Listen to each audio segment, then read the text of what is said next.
Santa Claus एक ऐसा नाम है जो हम बचपन से ही सुनते आए हैं। हमारे बड़ों के मुंह से हम यही सुना करते थे कि सांता क्लॉज आएंगे और हमारे लिए ढेरों गिफ्ट्स लेकर आएंगे। कुछ बच्चों को तो गिफ्ट्स मिला भी करते थे क्योंकि उनके माता पिता सांता क्लॉज बनकर उन्हें गिफ्ट्स दे दिया करते थे।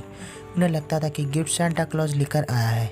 हम हर साल गिफ्ट की उम्मीद में क्रिसमस मनाते हैं, लेकिन हमें यह नहीं पता कि आखिर में सांता क्लॉज है क्या। कौन है ये Santa Claus?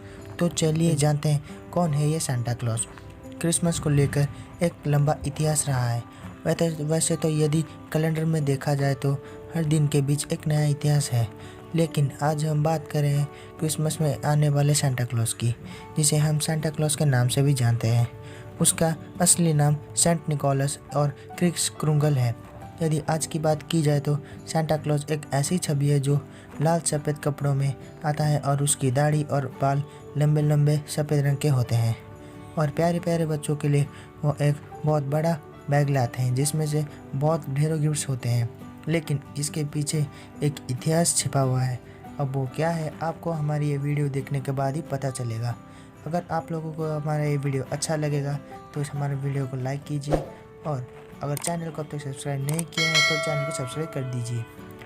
Santa Claus north America में रहते हैं। ऐसा कहा जाता है कि अब कोई इसकी पुष्टि तो नहीं कर सकता क्योंकि कुछ लोग ऐसा कहते हैं कि वो उत्तरी ध्रुव की ओर रहते हैं। एक साधु तो थे, लेकिन उन्होंने शादी की थी। जिससे शादी की थी उस महिला का नाम जेसिका था, जिन्हें मिसेस क्लॉज के नाम से भी जाना जाता था। सांता क्लॉज को क्रिसमस फादर के नाम से भी जाना जाता था। उनके माता पिता का नाम अब तक कोई जानकारी हमें नहीं मिली। वैसे तो सांता क्लॉज का नाम जीसस क्राइस्ट, जिनका जन्मदिन 25 दिसंबर को मनाते हैं, उनके साथ जोड़ कर लिया जाता है। लेकिन यदि बाइबल में देखा जाए तो जीसस क्राइस्ट और सांता क्लॉज के बीच कोई संबंध था ही नहीं।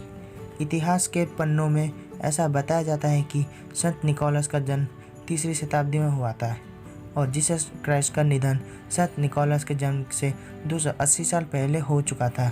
उत्तरी ध्रुव में स्थित मायरा में एक रईस परिवार में 3री शताब्दी में संत निकोलस ने धरती पर जन्म लिया था।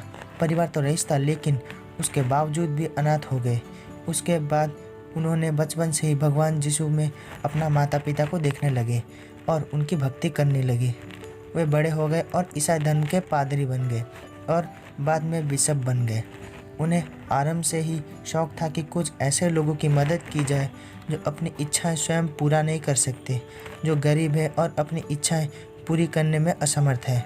वे सदैव ज़रूरतमंदों और बच्चों को गिफ्ट देना पसंद करते थे, लेकिन अपनी पहचान बताए बिना वे बाहर निकलते थे और आधी रात में समय बच्चों और ज़रूरतमंद बच्चों को उपहार दिया करते थे।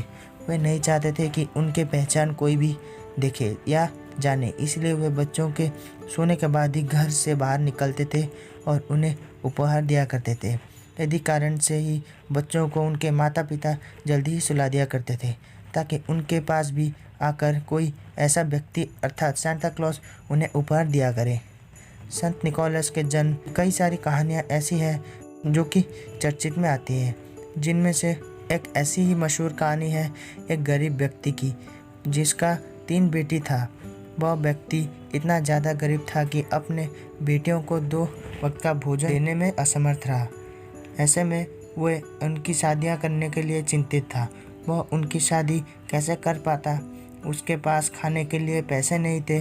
मजबूरन वह अपने बेटियों को नौकरी कराने पर मजबूर था, परंतु वह मशक्क़त के बाद भी उन्हें कोई नौकरी नहीं मिल रही। तब उसने अपनी बेटियों को व्यापार की ओर जाने का रास्ता दिखाया। जैसे ही यह बात संत निकोलस को पता चला तो उन्होंने आधी रात में जाकर उन लड़कियों के घर के सामने जाकर उनकी जुराव के अंदर चुपचाप सोने के सिक्कों के भरी थैलियाँ रख दी। उसके बाद उनकी दरिद्रता ख़त्म हो गई और उन्होंने खुशी खुशी अपनी बेटियों की शादी भी की और उन्हें सुखी जीवन प्रदान किया। कहते हैं कि उस घटना के बाद क्रिसमस की रात बच्चे उस उम्मीद में मोजे बाहर लटका कर आते हैं कि सुबह उन्हें कोई मनपसंद गिफ्ट मिलेंगे। फ्रांस में तो चिमनी पर लाल रंग के जूते लटकाए जाते हैं जिसमें सांता क्लॉज आकर गिफ्ट डालते हैं। ऐसी प्रथा वर्षों से ही चली आई है। सेंटा रेडियंस पर चलते हैं, इसलिए फ्रांस के बच्चे तो रेडियंस के लिए जूतों में गाजर भर कर रखते हैं। निकोलस दिवाली। सेंटा के प्रति विश्वास बच्चों के दिलों में आज भी है। ऐसा बताया जाता है कि निकोलस का व्यक्तित्व जो सेंटा क्लॉज बनकर सब बच्चों के सामने आया है, उसका नाम जीसस और मदर मैरी बाद सबसे ज़्यादा अधिक सम्मान से लिया जाता है। निकोलस की दरियादिली देखने के बाद सन 1200 से ही फ्रांस में 6 दिसंबर को निकोलस दिवस के रूप में मनाया जाता है, क्योंकि यही एक दिन है जिस दिन निकोलस की मृत्यु हो गई थी। धीरे धीरे क्रिसमस और सांता के आपस में गहरा रिश्ता बनता चला गया। वे बच्चों के बीच मशहूर होते चले गए। आज सांता सबके लिए गिफ्ट लेकर आएंगे, इसी सोच के अनुसार क्रिसमस की रात बच्चे जल्दी सो जाते हैं। अगर आप लोगों को हमारा ये वीडियो अच्छा लगा तो इस वीडियो को लाइक कीजिए और चैनल को सब्सक्राइब कीजिए और बेल आइकन को दबा दीजिए। हर वीडियो की नोटिफिकेशन आपको मिलती रहेगी।